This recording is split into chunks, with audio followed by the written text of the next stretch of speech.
Yan mga kawild, bibisitahin natin si Ira. Kumusta na siya sa bagong bahay nila.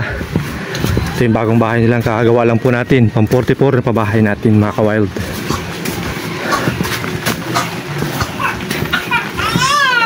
Tao po. Ethan? Ito. Kumusta ka, Ethan? Lalaki dito mga kawild. Tanong natin kay Ira. Hello, kumusta? Sino yung lalaking sa bahay mo? Lawat. Ha? Sino ka? Hi, mister mo. Bumalik na pala. Kumusta? Okay lang. Okay lang. Kailan pa bumalik yung mister mo? Ano pa yun? Yung birthday nito. Oo. Mabuti bumalik na pala.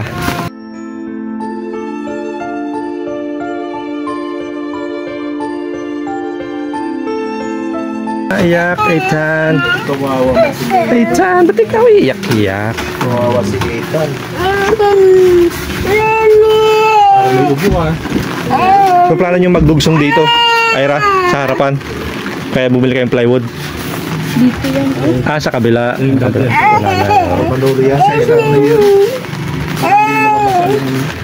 Masaya ka na, narito na ang asawa mo. Masaya ka na, narito na ang asawa mo. Bakit hindi? Dapat masaya. So, mananatili ba siya dito matagal? Anong plano niya? Aalis din. Ganun, kaya pala malungkot ka, aalis din pala. So, binisita lang talaga yung anak mo kasi magbe-birthday. Ganun lang. Sige, pasya mo naman yan. Walang dapat humatol sa'yo sa pasya mo. So, yun mga kawild, na-surprise tayo. Bumalik na pala yung asawa ni Ira. Pero masaya tayo para sa kanila. Sana magkasundo sila. Sana wag na uling umalis yung asawa niya. Sana maging mabuti yung pagkasama nila.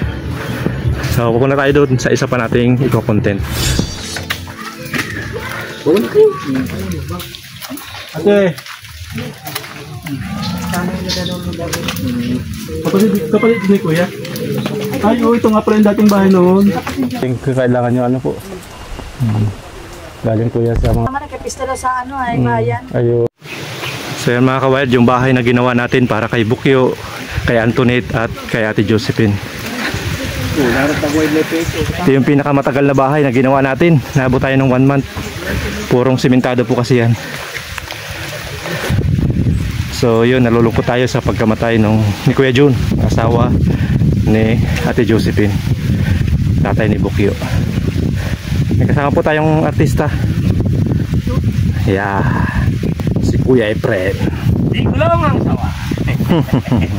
Malaki ang pagkakain. Magaling ang tirada mo, Manila boy. Gustong gusto ko yan, boy. Maganda ang play. Umuulan pa. Kailan ka bumalik? Kailan ka nagbalik? Tagal na? Tagal na? Ilang buwan lang kayo doon? 3 buwan. Kaunti lang. Nakata ulit kay Lulay Dang? Hindi na pa ako pinapayagang pumunta doon. Kay Lulay Dang? Saan ka nakatira? Yung bahay nyo dyan? Sa bago? Saan kasama mo dyan? Kuya po. At least may kasama kayo. Mahirap po kayo lang dalawa. Yung boyfriend mo saan nakatira? Wala ka bang boyfriend? Sige, ingat ka no? Sige, bye bye. Sige.